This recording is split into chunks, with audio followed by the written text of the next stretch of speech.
ఉమ్మడి ఆంధ్రప్రదేశ్లో ఎన్టీ రామారావు గవర్నమెంట్లో 14% ఎస్సీ రిజర్వేషన్ ఉండేది. ఆయన 15% చేశాడు. కేసీఆర్ గవర్నమెంట్లో ఎస్టీ రిజర్వేషన్ శాతాన్ని 7% నుంచి 10%కి పెంచారు. హోమోజీనిటీ అనేది లేదు అసలు. హెట్రోజీనియస్ కులాలు, జాతులు, తెగలే ఇవన్నీ అనేది తాజా జడ్జిమెంట్లో చెప్పింది. పాత లెక్కల ప్రకారమే రిజర్వేషన్లు ఇస్తున్నారు కానీ పెరిగిన జనాభా శాతానికి అనుగుణంగా రిజర్వేషన్ల శాతాన్ని పెంచలా. ప్రైవేట్ రంగంలో కూడా మాకు ఎస్సీ ఎస్టీలకి అన్ని కులాలు, అన్ని జాతులు, అన్ని తెగలకి రిజర్వేషన్లు కల్పించాలి. ఇచ్చేటువంటి ఎస్సీ రిజర్వేషన్లు, ఎస్టీ రిజర్వేషన్లని రాష్ట్ర ప్రభుత్వాలు హేతుబద్ధంగా పంపిణీ చేసుకోవచ్చు.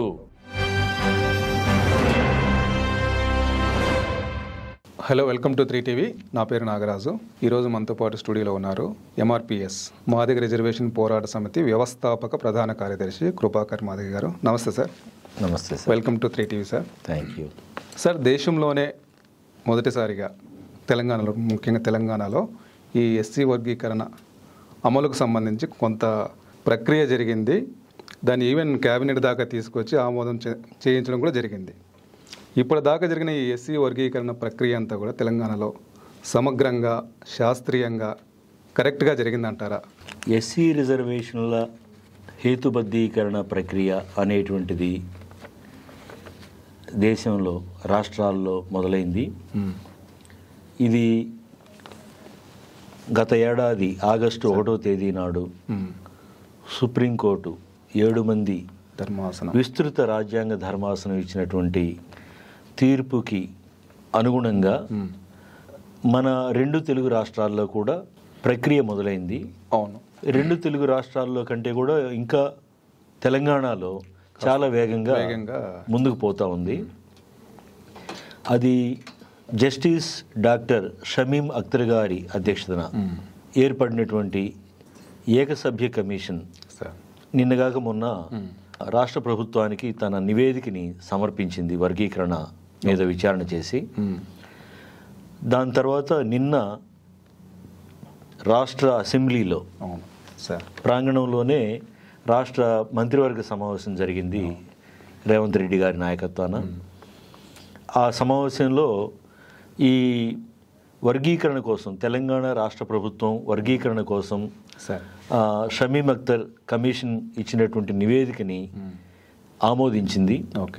ఆమోదిస్తూ నిన్ననే జరిగినటువంటి ఒక్కరోజు అసెంబ్లీ సమావేశాలలో కూడా ఇదొక ముఖ్యమైనటువంటి అంశంగా ప్రవేశపెట్టి సభ్యులందరి అన్ని ప్రతిపక్షాలు, అనుకూల పక్షాలు, అధికార పక్షం అందరూ కూడా చాలా లోతుగా, వివరంగా, సానుకూలంగా చర్చించి దీని మీద చట్టం చేయడం అవసరము, చాలా షెడ్యూల్డ్ కులాలకి విద్యా ఉద్యోగ రంగాలలో న్యాయం జరగడం లేదు కాబట్టి ఇది ఎప్పటి నుంచో పెండింగ్లో ఉన్న విషయం కాబట్టి దీని మీద జరుపుదాము అని చెప్పి ఒక సానుకూల నిర్ణయం తీసుకున్నారు. ఈ విషయంలో ముఖ్యంగా ప్రత్యేకంగా రేవంత్ రెడ్డి గారు, అట్లాగే రాష్ట్ర మంత్రివర్యులు దామోదరం రాజనరసింహ గారు, వీళ్ళిద్దరికీ కూడా మేము ప్రత్యేకంగా కృతజ్ఞతలు చెప్పుకుంటా ఉన్నాం ఈ సందర్భంలో. ఎందుకనంటే చాలా కాలంగా ఎదురు చూస్తూ ఒక అశాంతి, ఆందోళన, నిరుద్యోగము, ఉపాధి లేమి, చదువుకునేటువంటి అవకాశాలు, ప్రభుత్వ ఉద్యోగ అవకాశాలు లేకుండా ఎంతో కాలంగా ఎదురు చూస్తున్నటువంటి దీనితో పోరాడుతూ వచ్చాం. దీని మీద రాష్ట్ర ప్రభుత్వం ఇప్పటికైనా ఒక సానుకూల దృక్పథంతో దీన్ని పరిష్కరించాలనేటువంటి నిర్ణయంతో గట్టిగా ముందుకొచ్చి వరుస వెంట కార్యక్రమాలు తీసుకొని రేవంత్ రెడ్డి గారి నాయకత్వాన ముందు క్యాబినెట్ సబ్ కమిటీని ఏర్పాటు చేశారు. ఈ క్యాబినెట్ సబ్ కమిటీ విచారణ చేసింది. దాంతోపాటు ఇది కేవలం క్యాబినెట్ సబ్ కమిటీయే కాదు, అవసరమైతే ఒక ఏకసభ్య కమిషన్ని కూడా నియమించాలని చెప్పి నిర్ణయం తీసుకొని ఏకసభ్య కమిషన్ని తీసుకుంది. ఏకసభ్య కమిషన్ డాక్టర్ షమీం అఖ్తర్ నాయకత్వాన ఆయన జిల్లాలు పర్యటన చేశారు, క్షేత్రస్థాయిలో. అట్లాగే హైదరాబాద్లో కూలంకషంగా అన్ని విషయాల్ని, దాదాపు 8,000 పైచిలకు విజ్ఞాపనలు ఆయన దృష్టికి వచ్చినాయి. ఈ అంశంలో వాటన్నింటినీ కూడా పరిశీలించారు. అసలు రిజర్వేషన్ల నేపథ్యం ఏంటి, వర్గీకరణ ఆవశ్యకత ఏంటి, సక్రమంగా అందరికీ అందుతున్నాయా లేదా, ఎలా వీటిని పంపిణీ చేస్తే అందే అవకాశం ఉందనేటువంటి దాంట్లో సశాస్త్రీయంగా ఆయన చాలా లోతుగా విచారణ జరిపి రికమెండేషన్స్ ఇచ్చారు. ఆ రికమెండేషన్స్ని ఒక పక్క రాష్ట్ర క్యాబినెట్ అట్లాగే రాష్ట్ర అసెంబ్లీ కూడా చట్టం చేయాలని చెప్పి నిన్న ఆమోదించడం అనేది ఒక చారిత్రకమైనటువంటి విషయంగా మేము భావిస్తూ ఉన్నాము. ఈ విషయంలో మేము హర్షం వ్యక్తం చేస్తూ ఉన్నాము. ఇక మిగిలింది ఏంటి, జరగాల్సింది ఏంటి అని చెప్పనంటే వచ్చే బడ్జెట్ సమావేశాలలో ఈలోపు బిల్లు తయారు చేసి ఎస్సీ రిజర్వేషన్లని పునః పంపిణీ చేస్తూ ఏబీసీ ఇచ్చినటువంటి రికమెండేషన్కి అనుగుణంగా ఏబీసీ గ్రూపులుగా చేస్తూ చట్టం తయారవుతుంది అసెంబ్లీ సమావేశాలలో. ఆ శాసనిక ప్రక్రియ ముగిసిన వెంటనే అది అమల్లోకి వస్తుంది. దానికోసం వెంటనే చర్యలు తీసుకోవాలని చెప్పి నిన్న ముఖ్యమంత్రి గారిని కూడా కలిసి విజ్ఞాపన చేశాము. అయితే జస్టిస్ షమీం అఖ్తర్ గారు ఒక 3 గ్రూపులుగా రికమెండ్ చేశారు. 3 గ్రూపులుగా విభజించి ఇట్లా చేసినట్లయితే ఎవరి విద్యా ఉద్యోగాల ప్రాతినిధ్యాన్ని వాళ్ళు పొందడానికి వీలవుతుంది రాష్ట్రంలో. ఇక మీదట జరిగేటువంటి అడ్మిషన్స్లో కానీ, విద్యాపరమైన అడ్మిషన్స్లో కానీ, ఉద్యోగపరమైన నియామకాల్లో కానీ న్యాయం జరుగుతుంది ప్రతి కులానికి అని చెప్పి 3 గ్రూపులుగా విభజన చేశారు. అది ఎలా చేశారు అని చెప్పినప్పుడు మొట్టమొదటిగా మళ్ళీ సుప్రీంకోర్టు గైడ్లైన్స్, సుప్రీంకోర్టు ఏం చెప్పారు అని చెప్పారంటే తీర్పులో ఎంపిరికల్ డేటా ఆధారంగా, అంటే అవకాశాలు గ్రౌండ్ స్థాయిలో, క్షేత్రస్థాయిలో అవకాశాలు అనుభవించిన అంకెల యొక్క పరిశీలన ఆధారంగా వాస్తవికమైనటువంటి పరిస్థితిని లెక్కగట్టి ఎవరు అత్యంతంగా వెనకబడ్డారు, ఎవరు ఒక మేరకు వెనకబడ్డారు, ఎవరు వెనకబడలేదు అనేటువంటి పద్ధతుల్లో, లేదా అసలు ఎవరు అవకాశాలు పొందకుండా దూరంగా ఉన్నారు, కొంచెం అవకాశాలు పొందిన వాళ్ళు ఎవరు, బాగా అవకాశాలు పొందిన వాళ్ళు ఎవరు అనేటువంటి వాటిని క్షేత్రస్థాయిలో ఇప్పటి వరకు అమలు జరిపినటువంటి అవకాశాల అనుభవైక అంకెల పరిశీలన ఆధారంగా లెక్కగట్టాలి అని చెప్పి సుప్రీంకోర్టు జడ్జిమెంట్లో గైడ్ చేసింది. గైడ్ లైన్ అట్లా ఉంది, ఎంపిరికల్ డేటా. దానిని పరిగణలోకి తీసుకుంది జస్టిస్ షమీం అఖ్తర్ కమిషన్. తీసుకొని ఈ 3.5 నెలలు క్షేత్ర పరిశీలన అట్లాగే అన్ని వైపుల నుంచి షెడ్యూల్డ్ కులాల అభివృద్ధికి సంబంధించినటువంటి అంశాలు చరిత్ర లోతుల్లోకి వెళ్ళి పరిశీలన జరిపింది. వచ్చిన విజ్ఞప్తులు వీటన్నింటినీ కూడా పరిగణలోకి తీసుకొని ఒక 3 గ్రూపులుగా రికమెండ్ చేసింది.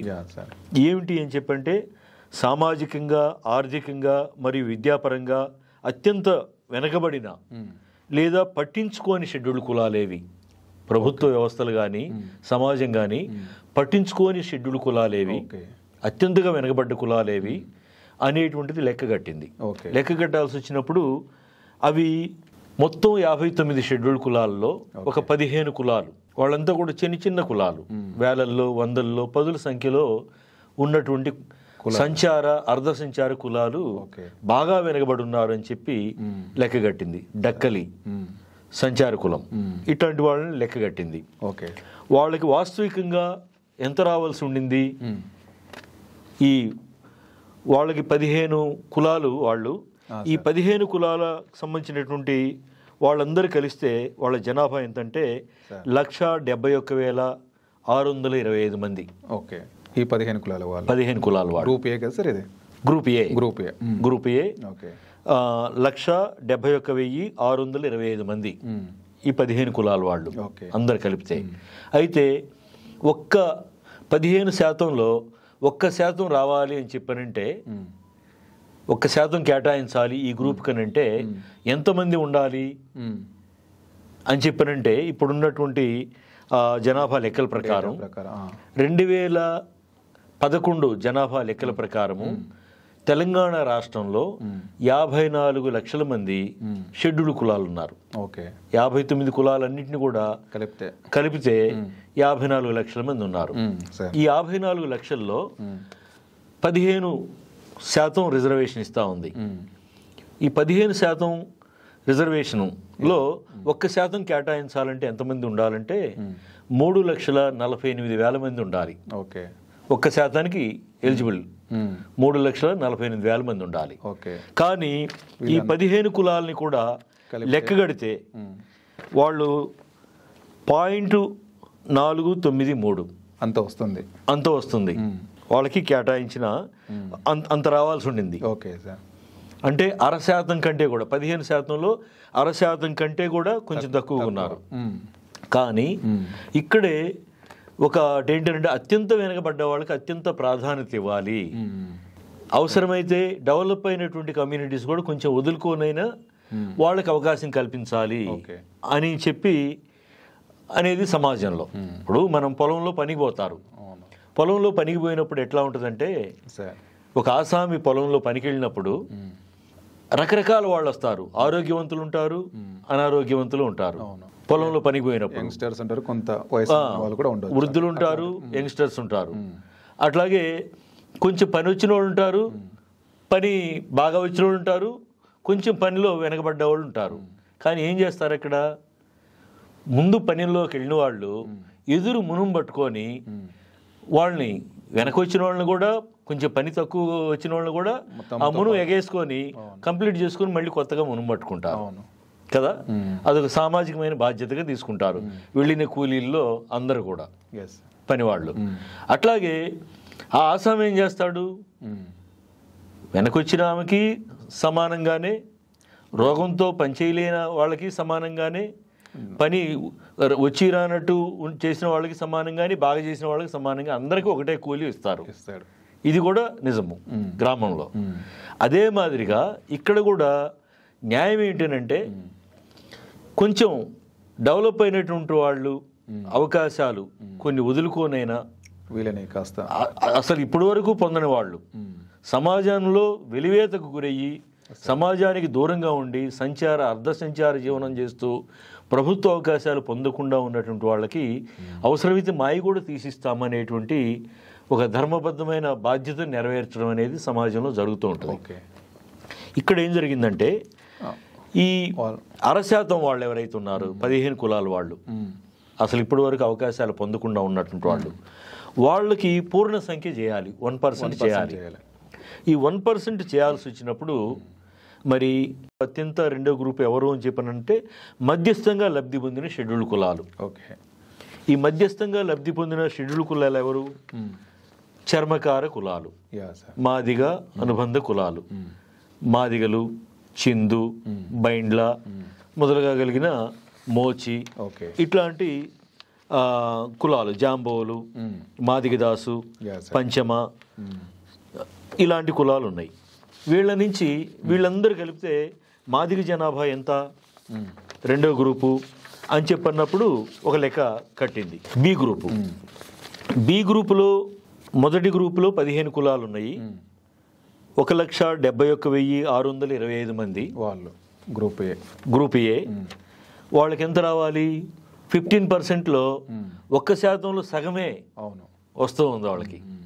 మరి పూర్ణ సంఖ్య చేయాలి అని అన్నప్పుడు బి గ్రూపు, మాదిగా అనుబంధ కులాలు ఉన్నటువంటి బి గ్రూపు, ఎన్ని కులాలు సార్? బి గ్రూప్లో ఎన్ని కులాలు ఉన్నాయి అని చెప్పన్నప్పుడు 18 కులాలు బి గ్రూప్లో మాదిగలతో పాటు. ఈ 18 కులాల జనాభా ఎంత అంటే 32,74,377 మంది బి గ్రూప్లో ఉన్నారు ప్రజలు. వీళ్ళకి వాస్తవంగా రావాల్సింది ఎంత? 15%లో 9.414 9.411% వీళ్ళకి రావాల్సింది. అయితే వీళ్ళకి ఇచ్చింది ఎంత? కేటాయించింది 9%. మరి ఈ 414 అదనంగా 0.414 ఏదైతే ఉండిందో దాన్ని ఎక్కడికి తీసుకెళ్లారు, ఎవరికి ఇచ్చారు? గ్రూప్ ఏకి తీసుకెళ్లారా సార్? అదే తమకంటే అత్యంత వెనకబడ్డటువంటి డక్కలి, సంచార, అర్ధ సంచార, అండర్ డెవలప్డ్ కమ్యూనిటీస్ ఏవైతే ఉన్నాయో వాళ్ళకి కేటాయించడం జరిగింది. వాళ్ళని ఎట్లా పూర్ణ సంఖ్య చేయడం జరిగింది. మాదిగలు త్యాగం చేశారు. మాదిగ గ్రూప్లో బి గ్రూప్కి సంబంధించినవి 0.414% అనేది ఒక 0.5% వీళ్ళ నుంచి తీసి మొదటి గ్రూపు కలపడం ద్వారా వాళ్ళకి ఎక్కువ అవకాశాలు ఇవ్వడమే కాకుండా తమకంటే వెనకబడ్డటువంటి వాళ్ళకి బాధ్యతగా 1% ఇవ్వడం అనేది జరిగింది. ఇది ఇకపోతే మాలా గ్రూపు, సి గ్రూపు. అచ్చంగా మాలలు ఎంతమంది ఉన్నారని చెప్పారంటే 15,27,143 మంది మాల కమ్యూనిటీ పీపుల్ ఉన్నారు. ఒక్క కమ్యూనిటీ.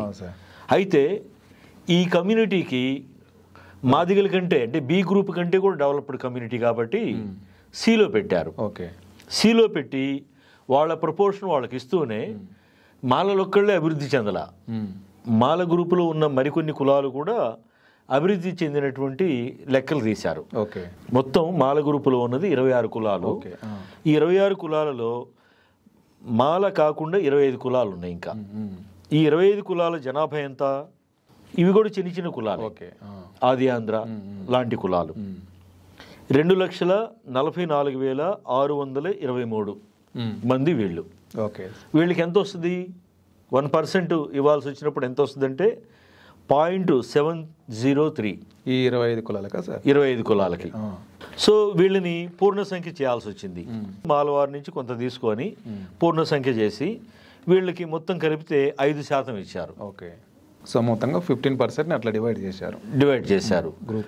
మొదటి ఏ గ్రూపులో 15 కులాలు, వాళ్ళకి 0.5% రావాలి 15%లో. బట్ మాదిగల నుంచి కొంత తీసి పూర్ణ సంఖ్య చేసి వాళ్ళకి 1% ఇవ్వడం జరిగింది. అట్లాగే బి 18 కులాలు, 18 కులాలు కలిపి 9% ఇచ్చారు. దాదాపు 33 లక్షల మంది వస్తున్నారు. అట్లాగే సి గ్రూపు 26 కులాలు, మొత్తం 26 కులాలు, 26 కులాల జనాభా మొత్తం కలిపితే 17,71,766 మంది. వీళ్ళకి 5% కేటాయించడం జరిగింది. ఇది సశాస్త్రీయంగా జరిగింది. ఎందుకు అని చెప్పనంటే అసలు డెవలప్ కాకుండా దూరంగా ఉన్న వాళ్ళు ఏ గ్రూపు, మొదటి గ్రూపు, కొద్దిగా డెవలప్ అయినటువంటి వాళ్ళు, కొంచెం ఎంటర్ అయినటువంటి వాళ్ళు అభివృద్ధిలోకి బి గ్రూపు. వీళ్ళిద్దరికంటే మొదటి 2 గ్రూపుల కంటే కూడా కొంచెం బాగా డెవలప్ అయినాయి అనేటువంటి వాళ్ళందరినీ కలిపితే సి గ్రూపు. ఇట్లా శాస్త్రీయంగా ఒక వర్గీకరణ చేశారు షమీమ్ అఖ్తర్ గారు. అయితే దీని మీద కొన్ని అపోహలు క్రియేట్ అయినాయి.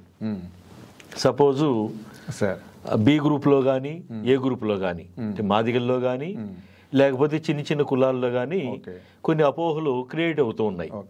అది ఎలాగా అని చెప్పారంటే మాదిగలు ఇంకా ఎక్కువ రావాలి, 10% అన్న మాదిగలకి రావాల్సి ఉండింది, కానీ మనకిచ్చింది 9% పరిమితమైంది, 9% అనేటువంటిది ఒకటి. రెండోది 4% మాలవారికి రావాలి, కానీ వాళ్ళకి 5% వచ్చింది అనేటువంటిది ఒకటి. ఇక్కడ మెయిన్ కొంత సరిగ్గా ఇక్కడే మిత్రులు, మాదిగ మిత్రులు, మాల మిత్రులు, సమాజము అర్థం చేసుకోవాల్సింది ఏంటంటే మిగిలిన చిన్న కులాల వాళ్ళు కూడా ఇక్కడ వాస్తవంగా మాలవారికి ఇచ్చింది 4% వాళ్ళ వాస్తవిక సంఖ్యా బలాన్ని బట్టి. అయితే మాల గ్రూపులో సి గ్రూపులో 25 వేరే కులాన్ని కలపడం వల్ల వాళ్ళకి ఒక సంఖ్య రావటం వల్ల 5 అయింది అనేటువంటిది ఇక్కడ మాదిగ మిత్రులు లేదా ఏ గ్రూపు మిత్రులు కానీ లేదా బి గ్రూపు మిత్రులు కానీ అర్థం చేసుకోవాలి. మాదిగలు కానీ చిన్న కులాల అభివృద్ధి చెందకుండా ఉన్నటువంటి కులాల మిత్రులు అర్థం చేసుకోవాల్సింది ఏంటంటే వాస్తవికంగా మాలలకి ఎంత రావాలో అంతా ఇచ్చింది 4%. అయితే 25 వేరే కులాల వాళ్ళు కూడా ఉండటం వల్ల సి గ్రూపులో మాల గ్రూపులో ఇంకొక % వాళ్ళకి కలిసింది. అది మాలల నుంచి తీసుకున్నది. అట్లాగే ఆ 25 కులాలకు సంబంధించిన స్ట్రెంగ్త్ కూడా కలిపితే 5 అయింది అనే సంగతి మాదిగలు మిగిలిన వాళ్ళు అర్థం చేసుకోవాలి. ఇక్కడ అట్లా మాలల మీద అపోహ పడాల్సిన పని లేదని చెప్పి మాదిగ మిత్రులకి నేను ప్రత్యేకంగా మాదిగ మిత్రులకి చిన్న చిన్న కులాలుగా ఉన్నటువంటి అర్ధ సంచార కులాలైనటువంటి ఏ గ్రూప్లో ఉన్నటువంటి మిత్రులకి ప్రత్యేకంగా నేను విజ్ఞాపన చేస్తా ఉన్నా. అపోహ పడాల్సిన పని లేదు. మాలవారికి ఎక్కువ ఏమి రాలేదు, వాళ్ళకి ఎంతో రావాలనో అంతే వచ్చింది 4%. అయితే 5% ఎందుకు ఇచ్చారు? 25 కులాలు అదనంగా వాళ్ళతో కలిసినాయి కాబట్టి 5% ఇవ్వాల్సి వచ్చింది. ఇది అర్థం చేసుకోవాలని కోరుతున్నాం. పాయింట్ మందకృష్ణ మాదిగ గారు కూడా లేవనెత్తున్నట్టు కదా సార్, అంటే మనకు 10 కంటే ఎక్కువ రావాల్సిన చోట 9 వచ్చింది పాయింట్. ఎస్, మాదిగల్లో కొన్ని అపోహలు తలెత్తుతున్నాయి. ఏమని, మనకు 9 కాదు, చాలా ఎక్కువ రావాలి, ఈవెన్ 11 పైన రావాలి, 11 దాకా రావాలి, 11, 12 రావాలి, కానీ మనకి ఇచ్చింది 9. మనకి నష్టం జరిగింది, మనకి అన్యాయం జరిగింది. ఈ కేటాయింపుల్లో కమిషన్ రికమెండేషన్లో కానీ ప్రభుత్వం తీసుకోబోతున్నటువంటి నిర్ణయంలో కానీ మనకి అన్యాయం జరుగుతుందనేటువంటి ఒక అపోహ వ్యాప్తి అవుతా ఉంది. సరైంది కాదు. వాస్తవంగా మాదిగలకి 9.414 వాస్తవికంగా రావాలి. కానీ కమిషన్ ఎంత రికమెండ్ చేసింది? 9% రికమెండ్ చేసింది 15లో. అది వాస్తవంగా రాదగ్గది. అయితే 414 ఎక్కడికి పోయింది? గ్రూప్ ఏకి వెళ్ళింది. గ్రూప్ ఏ మరి వెనకబడ్డ మాదిగల కంటే వెనకబడ్డటువంటి వాళ్ళు కులాలు ఏవైతే ఉన్నాయో, డక్కలి మొదలుగా కలిగిన కులాలు, వాళ్ళకి వెళ్ళింది. ఇది అంటే మాదిగల యొక్క ఉదారతని అర్థం చేసుకోవాలి. మాదిగలు కొంచెం వదులుకొని తమకంటే వెనకబడ్డటువంటి వాళ్ళకి ఇచ్చారే తప్ప మాలవారికి ఏమి ఇవ్వలేదు. తమకంటే అభివృద్ధి చెందినటువంటి మాలవారికి ఏమీ ఇవ్వలేదు అనేటువంటి సంగతిని మాదిగ మిత్రులు, అపోహపడేటువంటి వాళ్ళు వాళ్ళ అపోహలు తొలగించుకోవాలి ఈ సందర్భంగా అని చెప్పి నేను ప్రత్యేకంగా కోరుతూ ఉన్నా. ఇది జరుగుతూ ఉంది. So doctor justice Shamim Akhtar గారు కేటాయించిన విధానం ఏదైతుందో చాలా సశస్త్రీయంగా ఉంది. మాదిగల కంటే వెనకబడ్డటువంటి సంచార, అర్ధ సంచార 15 కులాలకి 1/2% రావాల్సిన కులాలకి పూర్ణ సంఖ్యగా కేటాయిస్తూ మాదిగల నుంచి ఒక 0.5% కంటే కొంచెం వారికి కేటాయించడం అనేది జరిగింది. అలాగే మాలవారి నుంచి కొంత తీసి బాగా డెవలప్ అయినటువంటి ఈ మిగిలిన 25 కులాలు ఎవరైతే ఉన్నారో వాళ్ళకి కూడా కలిపి 5% కేటాయించడం జరిగింది. ఇది అర్థం చేసుకోవాలి. అంతే తప్ప మాదిగలు తీసి మాలలు పెట్టలేదు. ఇక్కడ ఎవరికి నిజంగా రావాల్సింది వాళ్ళకి పెట్టారు. ఇది మాలలకి ఎక్కువగా వచ్చింది అనేటువంటిది ఒకటి ఆలోచన చేస్తున్నారు. సరైంది కాదు అది. ఇది మనం అర్థం చేసుకోవాల్సింది.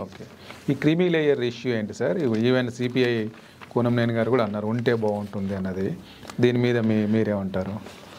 ఎలాగో క్యాబినెట్ ఎస్, వాస్తవానికి క్రీమీ లేయర్ పద్ధతి అనేటువంటిది ఏంటంటే ఎక్కువ అవకాశాలు లేదా అధికాదాయ స్థాయికి వెళ్ళిపోయినటువంటి వ్యక్తులు ఎవరైతే ఉన్నారో ఉద్యోగాల ద్వారా, విద్య ద్వారా, లేకపోతే ఆర్థికంగా అటువంటి వాళ్ళని గుర్తించి వాళ్ళకి రిజర్వేషన్ లేకుండా వాళ్ళని మినహాయిస్తే బాగుంటుంది అనేది ఒక అభిప్రాయం వ్యక్తమైంది. ఇక్కడ ఈ 7 మంది జడ్జీల ధర్మాసనంలో జస్టిస్ గవాయ్ గారు వ్యక్తం చేశారు. అట్లా పెడితే బాగుంటుంది షెడ్యూల్ కులాల్లో కూడా. ఇప్పటికే క్రీమీ లేయర్ అనేటువంటి పద్ధతి బీసీలో, ఓబీసీల్లో ఉంది. ఓబీసీల్లో ఉన్న మాదిరిగా షెడ్యూల్డ్ కులాలు, షెడ్యూల్డ్ తెగల్లో కూడా పెడితే బాగుంటుందని ఒక అభిప్రాయం వ్యక్తం చేస్తే మంచిదే బాగుంది ఇది అని చెప్పి అభిప్రాయపడింది రాజ్యాంగ ధర్మాసనం. అయితే ఇక్కడ భిన్నాభిప్రాయం వ్యక్తమైంది. ఈ సమాజంలో ఉన్న షెడ్యూల్డ్ కులాల పౌరుల నుంచి దానికి భిన్నాభిప్రాయం వ్యక్తమైంది. ఏంటనంటే మేము ఇప్పుడిప్పుడే స్వాతంత్రం వచ్చి 80 ఏళ్ళు అయినా కానీ మేమింకా ఆధిపత్య కులాలలోని సంపన్నులతో లేదు బ్యాక్వర్డ్ క్లాసెస్లోని సంపన్నులతో బాగుపడ్డ వారితో మేము పోటీ పడే స్థితిలో ఇప్పటికీ లేము మేము. కాబట్టి ఇది మా నెత్తిని పిడుగు లాంటిది అవుద్ది. కాబట్టి సంపాదించుకునే వాళ్ళు సంపాదించుకోనివ్వండి. ఇక్కడ మీరు అగ్రకులాలకి కటాఫ్ పెట్టడం లేదు, వాళ్ళ సంపదలకి పరిమితులు విధించడం లేదు. అగ్రకులాల అధికాదాయం తెచ్చుకుంటున్న అగ్రకులాల సంపన్నుల వ్యక్తులకి మీరు మినహాయింపులు పెట్టనప్పుడు మేము కొన్ని తరాలుగా చరిత్ర నిండా అణగారిపోయి పక్కకి నెట్టివేయబడి గురైనటువంటి వాళ్ళని ఇప్పుడిప్పుడు మేము ప్రవేశిస్తున్నాం మెయిన్ స్ట్రీమ్లోకి. మా ఆదాయ మార్గాల మీద, మా సంపదల మీద, మా అవకాశాల మీద మీరు ఎందుకు పరిమితులు విధిస్తున్నారు? ఇది సరైంది కాదు అనేటువంటి ఒక అభిప్రాయము వ్యక్తమైంది. ఇది షెడ్యూల్డ్ కులాలు షెడ్యూల్డ్ తెగల్లోని డెవలప్డ్ వాళ్ళ నుంచి లేదా మధ్యతరగతి ఉద్యోగుల నుంచి ఒక అభిప్రాయం వ్యక్తమైంది. దీని ప్రకారం కేంద్ర ప్రభుత్వం కూడా ఏం చేసిందంటే మేము ఎటువంటి క్రీమీ లేయర్ విధానం అనేది కొత్తగా ప్రవేశపెట్టడం లేదు ఎస్సీల మీద కానీ ఎస్టీల మీద కానీ. ఇప్పుడు కొనసాగుతున్న విధానం ఏదైతుందో అదే కొనసాగుతుందని కేంద్ర ప్రభుత్వం కూడా చెప్పింది, స్పష్టం చేసింది ఆ మధ్య తీర్పు వచ్చినాక. అట్లాగే రాష్ట్ర ప్రభుత్వం కూడా అదే మేనర్లో రాష్ట్రంలో ఉన్నటువంటి షెడ్యూల్డ్ కులాలు షెడ్యూల్డ్ తెగలకు సంబంధించిన విషయంలో లేదా ఎస్సీ రిజర్వేషన్ల వర్గీకరణ విషయంలో ఎటువంటి క్రీమీ లేయర్ పద్ధతి అనేటువంటిది మేమేమి విధానము ప్రవేశపెట్టడం లేదు, రికమెండ్ చేసింది. సుప్రీంకోర్టు గైడ్ లైన్స్ మేరకు జస్టిస్ షమీమ్ అఖ్తర్ కమిషన్ కూడా రికమెండ్ చేసింది ఉంటే బాగుంటుందని. మేము కూడా ఇది పెట్టదలుచుకోవట్లేదు, ఎందుకంటే ఈ ఆకాంక్షని ఎవరు కూడా కావాలని కోరుకోవట్లేదు షెడ్యూల్డ్ కులాల్లో. కాబట్టి ఈ క్రీమీ లేయర్ పద్ధతి అనేది రాష్ట్రంలో షెడ్యూల్డ్ కులాల మధ్య షెడ్యూల్డ్ తెగల మధ్య మేము పెట్టడం లేదని చెప్పి దాన్ని పక్కకు పెట్టింది ఆ రికమెండేషన్ని. ఇది జరిగింది. కానీ నేను ఒక వ్యవసాయ కూలీ బిడ్డగా లేదు రాష్ట్రంలో షెడ్యూల్డ్ కులాలలో అత్యంత వెనకబడ్డటువంటి కులాలకు సంబంధించినటువంటి వ్యక్తిగా చాలామంది ఏం కోరుకుంటున్నారంటే నాలాంటి వాళ్ళు రెండు స్థూల తరగతులుగా విభజిస్తే ఏసీల్లో నివసించే వాళ్ళు, గుడిసెల్లో లేదా ఇప్పటికీ చిన్న చిన్న ఇళ్లలో నివసించేవాళ్ళు, ప్రభుత్వ ఉద్యోగాలు చేసుకుంటూ అధికారం పొందుతున్న వాళ్ళు, లేదు ఇంకా వ్యవసాయ కూలీలుగా డైలీ వేజ్ లేబరర్స్గా, ఇంకా నిరుపేదలుగా ఉండేటువంటి వాళ్ళు అనే ఒక స్థూల విభజన చేసినప్పుడు మేము ఎవరి పక్షాన ఉన్నామంటే ఉద్యమకారులుగా, మేధావులుగా, రచయితలుగా, ప్రతినిధులుగా మేము ఎవరి పక్షాన ఉన్నామంటే ఇంకా గోచీలు పెట్టుకొని గుడిసెల్లో ఉంటూ డైలీ వేజ్ లేబరర్స్గా ఉంటూ వ్యవసాయ కూలీలుగా ఉంటూ ఎవరైతే ఉన్నారో వాళ్ళ పక్షానే వాళ్ళ బిడ్డలుగా మేము ఉండదలుచుకున్నాం. ఒక రకంగా చెప్పాలంటే క్రీమీ లేయర్ పద్ధతి కూడా భవిష్యత్తులో రావాల్సినటువంటి అవసరం ఉంది. ఎందుకు ఈ మాట అంటున్నామంటే పొందిన కుటుంబాలే మళ్ళీ మళ్ళీ పొందుతున్నారు విద్యా ఉద్యోగ అవకాశాలు, రాజకీయ అవకాశాలు కూడా. ఎస్సీ ఎస్టీలలో పొందిన కులాలే మళ్ళీ మళ్ళీ పొందడము, పొందిన కుటుంబాలే మళ్ళీ మళ్ళీ పొందడము అనేటువంటి పద్ధతి ఒక అపసవ్యమైన అశాస్త్రీయమైన ఒక తప్పుడు పద్ధతి కొనసాగుతుంది. కొద్దిమందే పొందుతున్నారు. అయితే మనకి ఆర్టికల్ 38, 39 చాలా గొప్ప మాటలు చెప్పినాయి. నేషనల్ వెల్త్, జాతి సంపద అనేది ఎక్కడ కూడా అసహజంగా కేంద్రీకృతం కారాదు. కామన్ గుడ్ మేనర్లో, పంపిణీ న్యాయం మేనర్లో జీతభత్యాలతో సహా హోదాలు కూడా సమానంగా ఉండాలి. వ్యక్తులకి మధ్య పెద్ద వ్యత్యాసం ఉండడానికి వీల్లేదు. ఇప్పుడు గవర్నర్ పోతున్నాడంటే, ముఖ్యమంత్రి పోతున్నాడంటే ట్రాఫిక్ ఆపేసి పక్కకు తొలగి నిలబడతారు. అయితే ఏంటంట, ముఖ్యమంత్రి అయినా గవర్నర్ అయినా ఒక సామాన్య పౌరుడే. వాళ్ళ విధుల్లో, ప్రభుత్వపరమైన విధుల్లో, ఉమ్మడి సంబంధించినటువంటి పాలసీ విధుల్లో ఉన్నారు కాబట్టి ఆ గౌరవం ఇస్తున్నాం తప్ప వాస్తవానికి ఎంత కిరీటం పెట్టుకున్నా జీతభత్యాలలో కానీ వాళ్ళకి ఇవ్వాల్సిన గౌరవాలలో కానీ ఒక మనిషికి మామూలుగా ఇచ్చేటువంటి గౌరవ మర్యాదలు తప్ప అంతకుమించి అక్కర్లేదు అని చెప్పి ఆర్టికల్ 38, 39 చెప్తున్నాయి. మేము కూడా ఏమంటున్నామంటే ముందుగా అవకాశాలు పొందిన వాళ్ళకంటే కూడా పొందవలసిన వాళ్ళకి ప్రిఫరెన్షియల్ ట్రీట్మెంట్ ఇవ్వాలి, పొందవలసిన వాళ్ళకి ఎక్కువ మొదటి అవకాశం ఇవ్వాలి. అట్లా ఇవ్వడం ద్వారా సుప్రీంకోర్టు గైడ్లైన్స్లో అట్లా ఇవ్వడం ద్వారా ఏమవుతుందంటే ఆటోమేటిక్గా అసలు ఎవరు నీడీ పీపుల్ ఉన్నారో వాళ్ళకు ముందు అందాలి. ఎవరు అసలు చరిత్రలో ఇప్పటిదాకా పొందకుండా ఉన్న కుటుంబాలు, కులాలు, సమూహాలు, వ్యక్తులు ఉన్నారో వాళ్ళకి ఇచ్చేటువంటి గైడ్లైన్స్ కావాలి.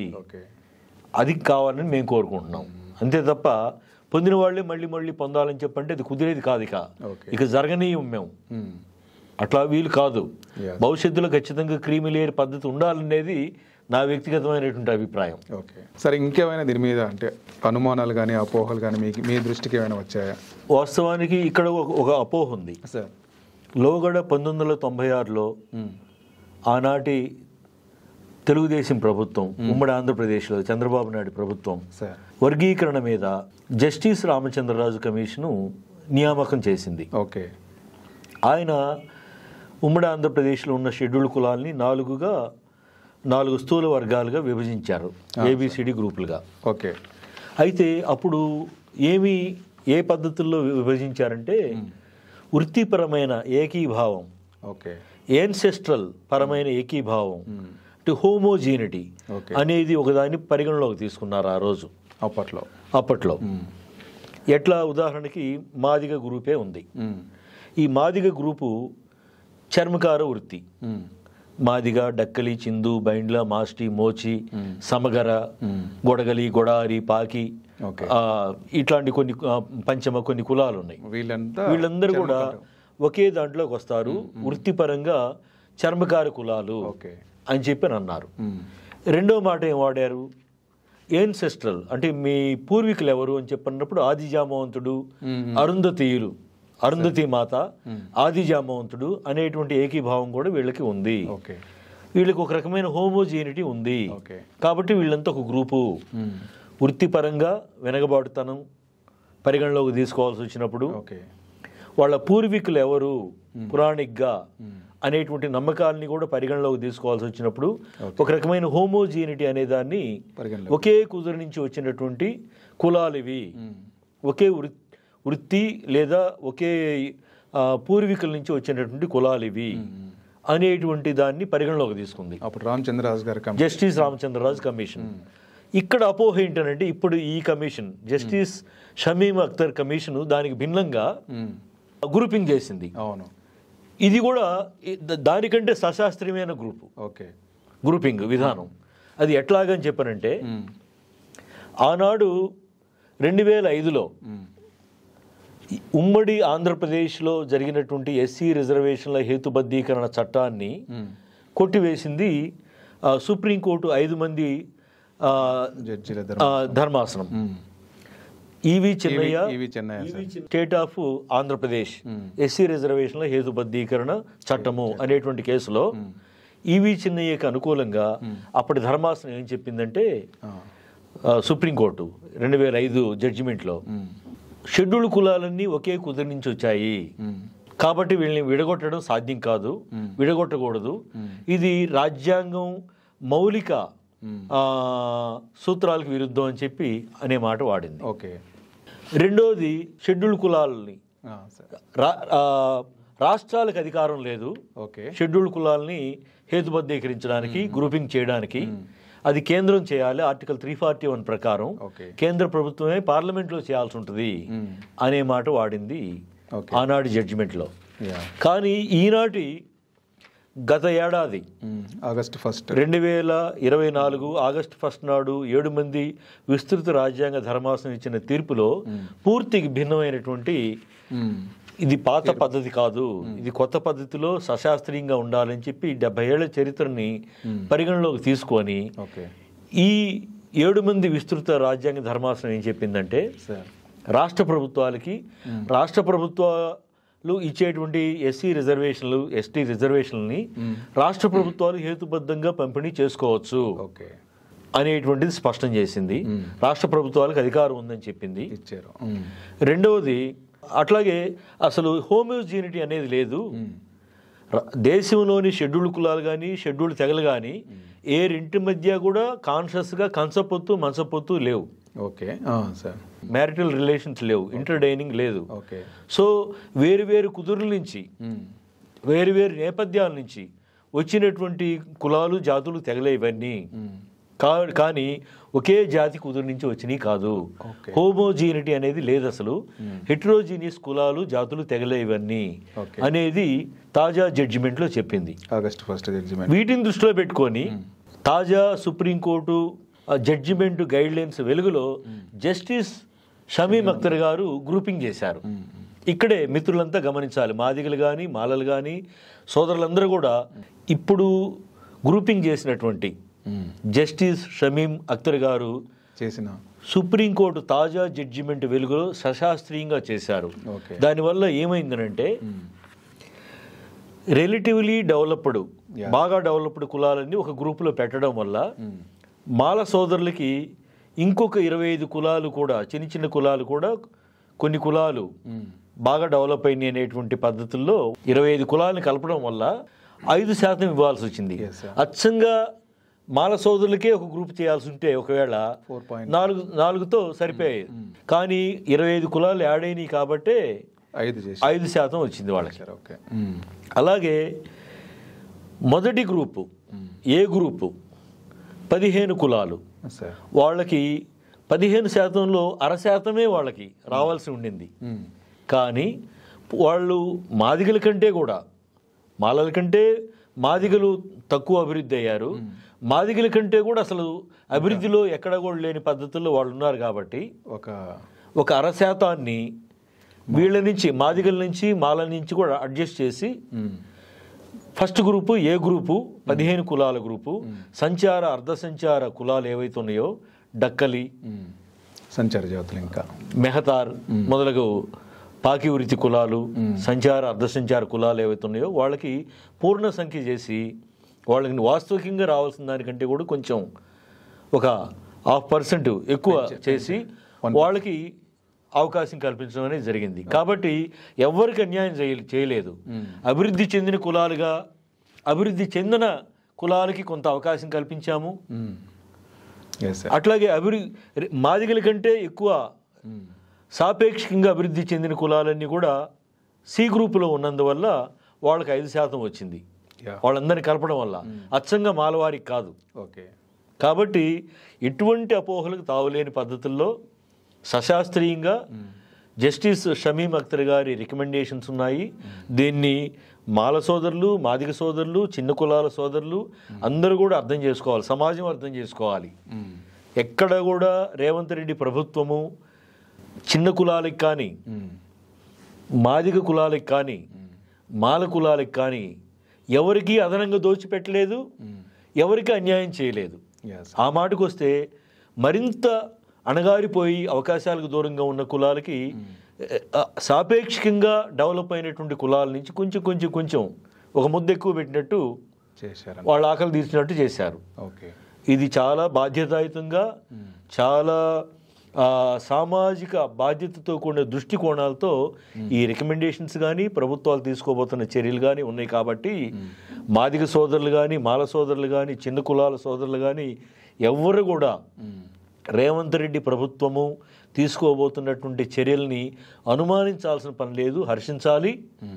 అలాగే జస్టిస్ షమీం అఖ్తర్ గారు ఇచ్చినటువంటి రికమెండేషన్స్ ఏవైతే ఉన్నాయో అవి కూడా చాలా విజన్తో, బాధ్యతతో తీసుకున్నటువంటి రికమెండేషన్స్ కాబట్టి వాటిని కూడా స్వాగతించాల్సిందిగా నేను కోరుతూ ఉన్నా. ఎటువంటి అపోహలకు తావలేదు. అందరికీ ఎవరికి చెందవలసిన పద్ధతుల్లో వాళ్ళకి న్యాయం జరిగే విధంగానే ఈ రికమెండేషన్స్ ఇచ్చారనేది మనం గుర్తుపెట్టుకోవాలని కోరుతూ ఉన్నాం. సరే, ఈ 2011 సెన్సెస్ని ఆధారంగా చేసుకోవడం అనేది చాలామంది అంటే కరెక్ట్ కాదనే ఒక వాదన కూడా చెప్తున్నారు. అంటే మనకున్న అందుబాటులో ఉన్న డేటా అదొకటేనా, లేకపోతే ఏంటి సార్, అది ఎట్లా తీసుకున్నారు? జనాభా లెక్కలు అని అన్నప్పుడు కొన్ని సందేహాలు మన ముందుకు వస్తాయి. రాష్ట్ర ప్రభుత్వాలు కూడా రకరకాల సర్వేలు చేస్తూ ఉంటాయి, సోషియో ఎకనామిక్ సర్వేలు, రకరకాల సర్వేలు చేస్తూ ఉంటాయి. అయితే షెడ్యూల్డ్ కులాలు, షెడ్యూల్డ్ తెగల విషయంకి వచ్చినప్పుడు రాజ్యాంగ సంరక్షణలు పొందుపరిచి రాజ్యాంగంలోనే రాష్ట్రపతి వీళ్ళ సంరక్షకుడు. ఎస్సీ ఎస్టీల యొక్క హక్కులకి సంరక్షకుడు ఎవరు అని చెప్పంటే కేంద్ర స్థాయిలో భారత ప్రభుత్వంలో రాష్ట్రపతి, అలాగే రాష్ట్రాలలో గవర్నర్లు, రాజ్యాంగం వీళ్ళ సంరక్షకుడు. అలా చూసినప్పుడు స్టాట్యుటరీ లెక్కలు కావాలి, శాశ్వతమైన చట్టబద్ధమైన వ్యాలిడిటీ, శాంక్టిటీ ఉండేటువంటి లెక్కలు తీసుకోవాల్సి ఉంటుంది. అలా తీసుకోవాల్సి వచ్చినప్పుడు ఏవి తీసుకున్నారు, ఎందుకు తీసుకున్నారు అని చెప్పన్నప్పుడు కేంద్ర ప్రభుత్వంలో ప్రణాళికా శాఖ కింద ఉన్నటువంటి సెన్సస్ ఆఫ్ ఇండియా డిపార్ట్మెంటు ప్రతి 10 ఏళ్లకు ఒకసారి తీసుకున్నటువంటి లెక్కలు ఏవైతే ఉంటాయో దేశంలో అవి సశాస్త్రీయమైనటువంటి లెక్కలు అనేది మనం గుర్తుపెట్టుకోవాలి. అలా చూసినప్పుడు ఎస్సీ ఎస్టీలకి కులాల వారీగా లెక్కలు ఉంటాయి. చాలామందికి తెలియని విషయం ఏంటంటే ప్రతి కులానికి లెక్క ఉంటుంది, ప్రతి తెగకి లెక్క ఉంటుంది, ప్రతి జాతికి లెక్క ఉంటుంది మొదటి నుంచి కూడా. ప్రతి కులానికి అక్షరాస్యత శాతం ఎంత, అలాగే ప్రతి కులం యొక్క అభివృద్ధి చెందిన శాతం ఎంత, ఓకే, ప్రతి కులం యొక్క జనాభా ఎంత, తెగ యొక్క జనాభా ఎంత, జాతి యొక్క జనాభా ఎంత అనేది కేంద్ర ప్రభుత్వంలో సెన్సస్ ఆఫ్ ఇండియా తీసేటువంటి వాటిల్లో ఎవ్రీ టైము సశాస్త్రీయంగా లెక్కలు ఉంటాయి విడివిడిగానే. వాటిని పరిగణలోకి తీసుకోవాల్సి ఉంటుంది. అట్లా తీసుకోవాల్సి వచ్చినప్పుడు 2018లో గజెట్లో పబ్లిష్ చేసినటువంటి, అధికారికంగా ప్రచురించినటువంటి ఇప్పటికి తాజావైనటువంటి ఇప్పటికి క్రితంసారి లెక్కలు ఏవైతే ఉన్నాయో వాటిని పరిగణలోకి తీసుకోవాలి. అవి ఏవి అన్నప్పుడు 2011లో సెన్సస్ ఆఫ్ ఇండియా వాళ్ళు తీసినటువంటి లెక్కలే తాజా లెక్కలు, క్రితంసారి లెక్కలు. కాబట్టి వాటినే పరిగణలోకి తీసుకోవాలని మేము కోరాము. వాటినే పరిగణలోకి తీసుకోవాల్సి ఉంటుంది, ఎందుకంటే సైంటిఫిక్ కాబట్టి. దాని తర్వాత ఏవైతే మళ్ళీ జరగబోతాయో ఆ జరగబోయే లెక్కల్లో ఒకవేళ పర్సంటేజ్లో ఏమైనా తేడా ఉందనుకోండి, ఆ పర్సంటేజ్లకు తగ్గట్టుగా ఎన్హాన్స్ చేయాలని చెప్పి కూడా మేము కోరుతున్నాం ప్రభుత్వాన్ని. రెండవది ఇంకొక మాట మేమేం కోరుతున్నామంటే, వాస్తవికంగా 17.43% షెడ్యూల్డ్ కులాల జనాభా అని రాష్ట్ర ప్రభుత్వం తాజా లెక్కల్లో ప్రకటన చేసింది. తెలంగాణ ప్రభుత్వము నిన్న ఈ బీసీ గణనతో పాటు ఎస్టీ గణన, ఎస్సీ గణన, ఇలాంటి లెక్కలు కూడా, ఓసీ గణన, ఇవన్నీ టోటల్ జనాభా గణనలో జనరల్ జనాభా ఎంత, బీసీ తెగల బ్యాక్వర్డ్ క్లాసెస్ జనాభా ఎంత, అట్లాగే షెడ్యూల్డ్ కులాల జనాభా ఎంత, షెడ్యూల్డ్ తెగల జనాభా ఎంత, పర్సంటేజ్ ప్రకారం మొత్తం లెక్క తీసి చెప్పింది. 17.43% ఎస్సీలు ఉన్నారు తెలంగాణలో అని చెప్పింది. చాలా సంతోషం. అయితే మేమేం కోరుతున్నామంటే రాష్ట్ర ప్రభుత్వాన్ని, ముందు అసలు తక్షణమే అసెంబ్లీలో బిల్లు ప్రవేశపెట్టి ఉన్న 15%ని 2011 జనాభా లెక్కలకు అనుగుణంగా ఎవరి వాటా వాళ్ళకి, ఈ 3 గ్రూపుల్లో జస్టిస్ షమీమ్ అఖ్తర్ గారు చేసిన గ్రూపింగ్ ప్రకారము ఏ గ్రూపు, బి గ్రూపు, సి గ్రూపులకి 15%ని ముందు ఎవరి వాళ్ళు కేటాయిస్తూ చట్టం చేయండి. చట్టం చేసిన తర్వాత మీరు అన్నారు కదా ఇప్పుడు 17.43% అని, పెరిగిన జనాభా శాతానికి అనుగుణంగా రాష్ట్ర ప్రభుత్వం ఇచ్చేటువంటి రిజర్వేషన్ల శాతాన్ని కూడా పెంచి, అంటే ఇంకొక 3% రావాల్సి ఉంటుంది మాకు. ఇప్పుడు గత ప్రభుత్వము, కేసీఆర్ ప్రభుత్వం జనాభా లెక్కలు తీసింది. షెడ్యూల్డ్ కులాల జనాభా 18% ఉంది రాష్ట్రంలో అని చెప్పి కేసీఆర్ గారి గవర్నమెంట్ అన్నది. మరి మీ లెక్కల్లో మరి 17.43% షెడ్యూల్డ్ కులాల జనాభా ఉన్నారు అని మీరు అంటున్నారు. మీకంటే ముందు లెక్కలు తీసిన ప్రభుత్వం 18% అంటే మీరు తర్వాత గ్రోత్ రేటు పెరగాలి కానీ తరుగుతుందా? అది సరైనది కాదు కదా. లెక్కలేవో సరిచూసి మిమ్మల్ని మేము కోరేది ఏంటంటే, రేవంత్ రెడ్డి గారు ముందు 2011 జనాభా లెక్కలను అనుసరించి జస్టిస్ షమీమ్ అఖ్తర్ గారి రికమెండేషన్స్ మేరకు తక్షణమే రాబోయే అసెంబ్లీలో బిల్లు ప్రవేశపెట్టి చట్టంగా మార్చి ముందు అమలు జరపండి. 15%ని అమలు జరుపుతూ మీరేం చేయాలని మేము కోరుతున్నామంటే 15% కాస్త 18% చేయండి. 18% చేసి ఈ 18% వాటిని కూడా ఎట్టెట్లా పంపిణీ చేయాలో ఈ గ్రూపింగులో దాని ప్రకారం పంచండి. దానికి తగ్గట్టుగా ఎన్హాన్స్ చేయండి. చట్టాన్ని కూడా సవరించండి అవసరమైతే. శాసనబద్ధంగా చట్టాన్ని సవరించి ఈ 3 గ్రూపులకి ఈ 3% ఏ గ్రూపుకి ఎంతెంత పోవాలో అట్లా చేస్తే, ఒకవేళ మేము బి గ్రూపు మాదిక కులాలున్న గ్రూపు నుంచి 0.5% తీసి ఏ గ్రూప్కి ఇచ్చారు కదా, ఇప్పుడు రేపు ఈ 3% కలపాల్సి వచ్చినప్పుడు మళ్ళీ మాకు వెనక్కి రావడానికి అవకాశం ఉండుంటుంది. అట్లా కూడా మాకు మరింత న్యాయం జరుగుతుంది. కాబట్టి అట్లా కూడా ఆ దిశగా కూడా మీరు శాస్త్రీయంగా నిర్ణయం తీసుకోండి. పెరిగిన ఎస్సీ జనాభా శాతానికి అనుగుణంగా ఎస్సీ రిజర్వేషన్ శాతాన్ని పెంచండి. ఇది కొత్త కాదు. ఎట్లాగంటే సపోజు ఉమ్మడి ఆంధ్రప్రదేశ్లో ఎన్టీ రామారావు గవర్నమెంట్లో 14% ఎస్సీ రిజర్వేషన్ ఉండేది. అప్పటికి ఆయన 15% చేశాడు. 15% అంటే స్టేట్ గవర్నమెంట్కి పవర్ ఉన్నట్టేగా. ఎన్టీ రామారావు గవర్నమెంట్లోనే అప్పుడు దాదాపు 4% ఏముండేది ఎస్టీ రిజర్వేషన్. ఓకే. దాన్ని ఆయన ఏం చేశాడు, సవరించి ఎన్హాన్స్ చేసి 7% చేశాడు ఓకే ఎస్టీ రిజర్వేషన్ని. అదే మాదిరిగా కేసీఆర్ గవర్నమెంట్లో ఎస్టీ రిజర్వేషన్ శాతాన్ని 7% నుంచి 10% పెంచారు. Okay sir. అంటే రాష్ట్ర ప్రభుత్వానికి అధికారం ఉన్నట్టేగా. అంటే చాలామంది మామూలు జనానికి తెలియని విషయం, రాష్ట్ర ప్రభుత్వాలు అంటే ఆయా రాష్ట్రాలలో ఉండే టోటల్ జనాభాలో ఆ పర్టికులర్ రాష్ట్రంలో ఎస్సీ జనాభా ఎంతుంది, ఎస్టీ జనాభా ఎంతుంది అనేటువంటిది లెక్కగట్టి డిక్లేర్ చేసేటువంటి అధికారము రాష్ట్ర ప్రభుత్వాలకు ఉన్నది. అందుకనే ఒక్కొక్క రాష్ట్రంలో ఒక్కొక్క రకంగా శాతం మారుతూ ఉంటుంది. ఓకే. అంటే ప్రాదేశిక నివాస జనాభా రాష్ట్రానికి మారుతూ ఉంటుంది. అవును. దాని ప్రకారం ఆయా రాష్ట్రాలు కూడా రిజర్వేషన్ ఫిక్స్ చేస్తూ ఉంటాయి. ఓకే. కాబట్టి ఎన్టీ రామారావు దగ్గర నుంచి కేసీఆర్ గారి దాకా జరిగినటువంటి పరిణామాలు గమనిస్తే ఎస్సీ ఎస్టీ జనాభా పెరిగిన జనాభా శాతానికి అనుగుణంగా రిజర్వేషన్ల శాతాన్ని సవరించింది, అంటే పెంచాయి అనేది మనకు అర్థమవుతుంది.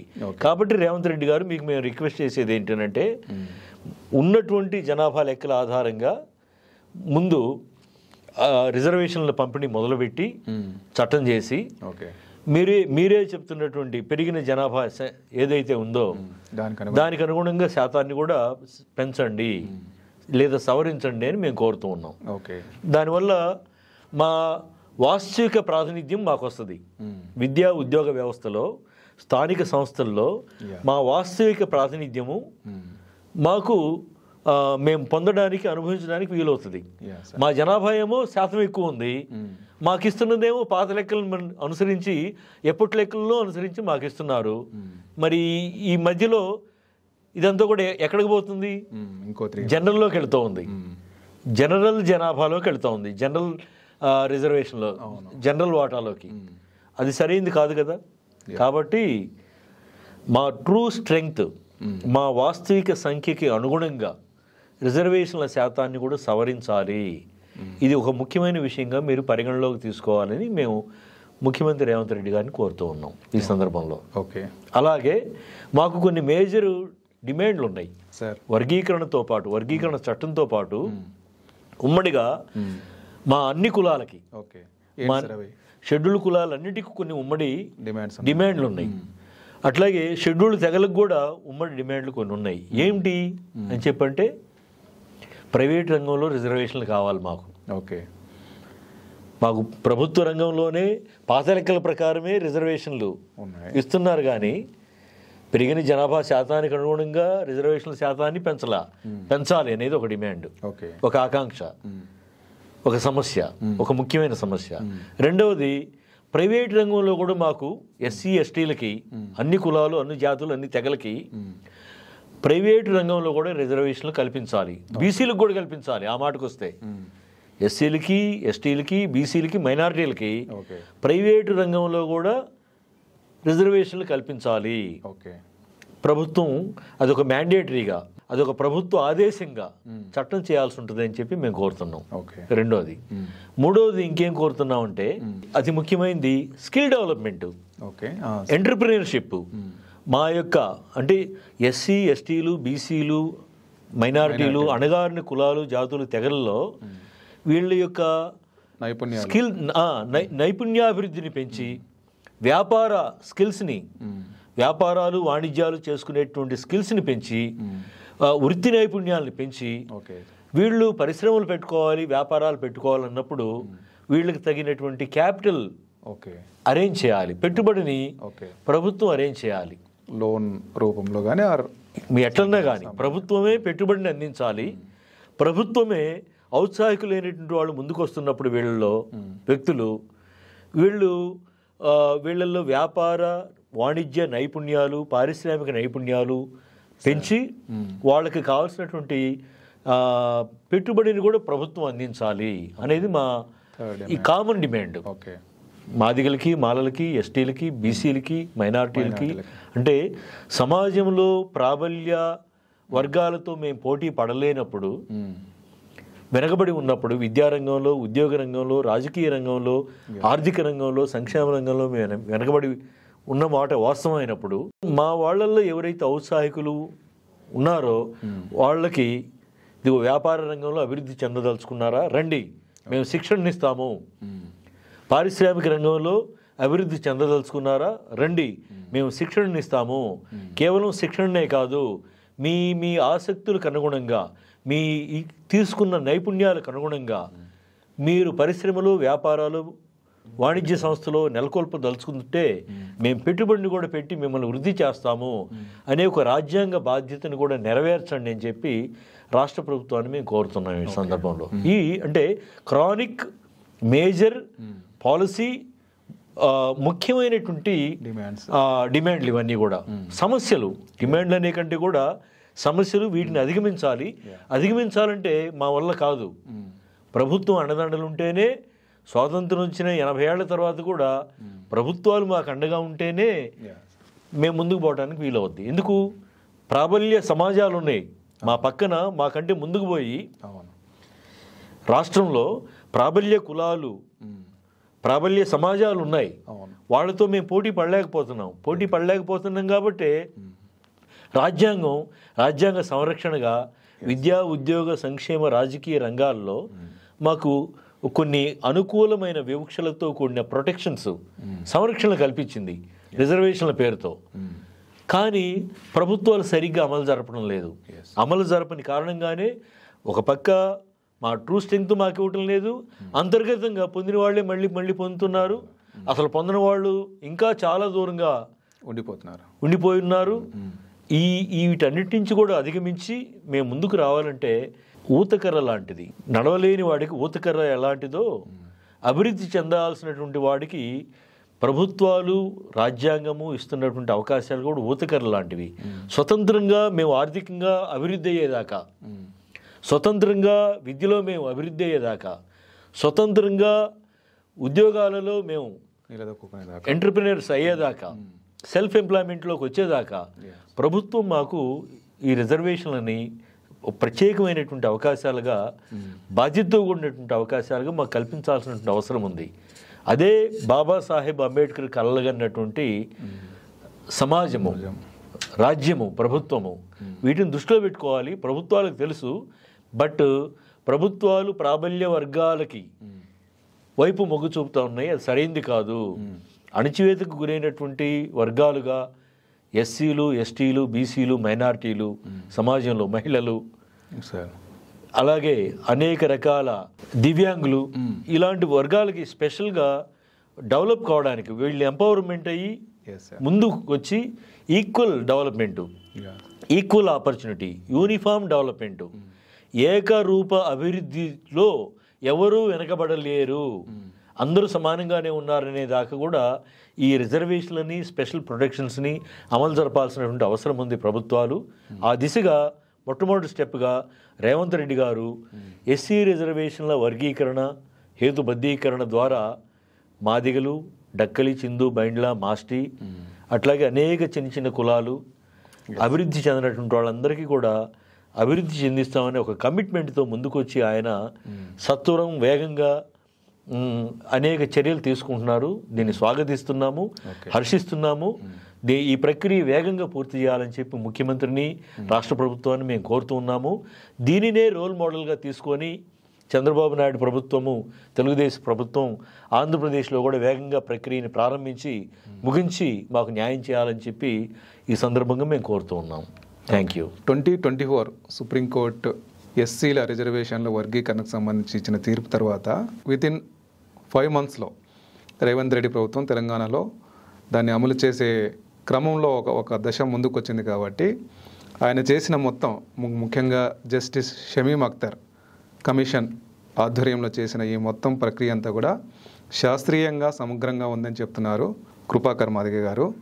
అలాగే ఫ్యూచర్లో కూడా దీన్ని మరింత ముందుకు తీసుకెళ్ళి చట్టబద్ధత కల్పించి ఆ తర్వాత చేయాల్సిన పనులను కూడా త్వరగా చేయాలని, అలాగే ప్రైవేట్ రంగంలో కూడా తమ డిమాండ్లు సాధించుకుంటామని చెప్తున్నారు కృపాకర్ మాదిగ గారు. Thank you sir. Thank you so much. Thank you sir.